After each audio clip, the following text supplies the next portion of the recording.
Yeah, it's his strength is made perfect in our weakness. Yeah. You know, like he said to Faustina, he said to her one time, daughter, you haven't given me all of yourself. You haven't given me everything. And she said, what do you mean? Yes, I have. I'm a nun. I've given you my whole life. And he said, no, you haven't given me your misery. You haven't given me your weakness. Yeah. And when we think about it, what is the one thing we have that, in a sense, is not already a gift from him? Our frailty, our brokenness. He didn't do that to us, right? But everything else that we have is gift from him. All of our gifts and talents, all the power that we have to do the things, the little bits that we accomplish, that's all gift from him. We couldn't do anything without his grace, his strength in us.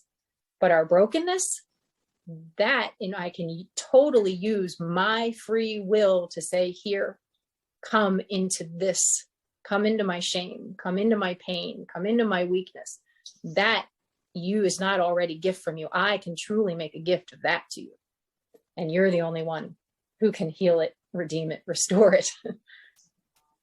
And that's why he's Savior and Redeemer. If we didn't have anything that needed redeeming and saving and healing, we wouldn't need him.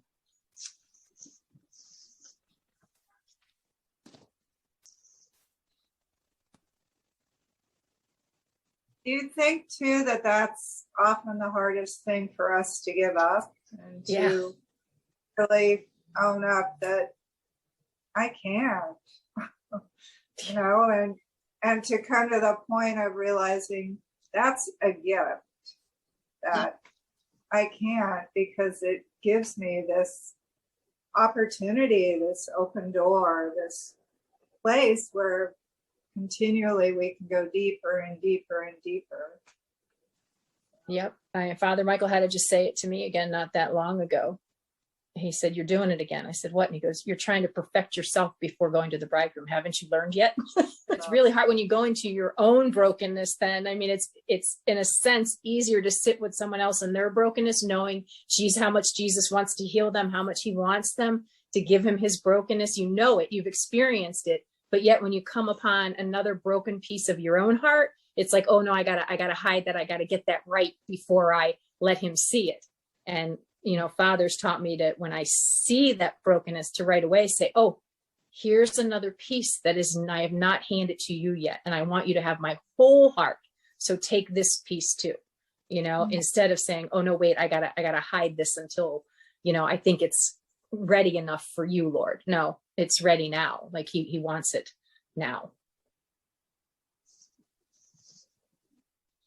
People are always saying to trust in the slow work of God.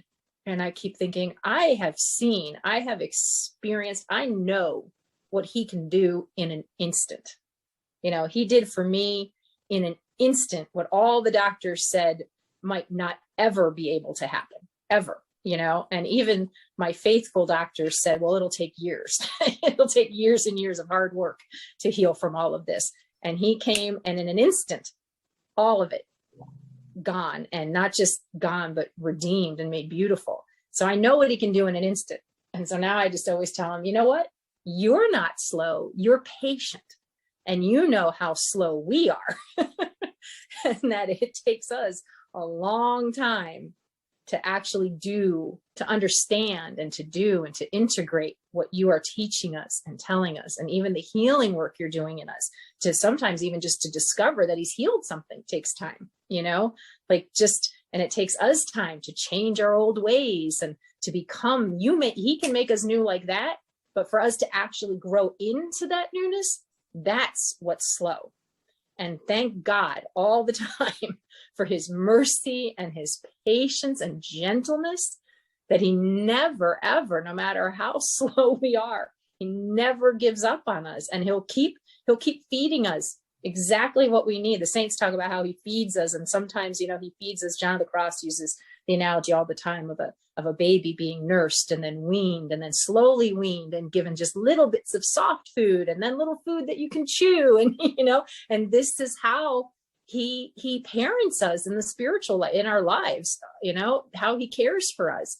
It is really like the tenderest, most gentle and patient of mothers, He doesn't, he lets us grow at our own speed, in our own way. And he's, yeah, I just thank God he's so patient, and he's willing to work slowly with us, because he could accomplish it all in an instant, but that's not what's best for us.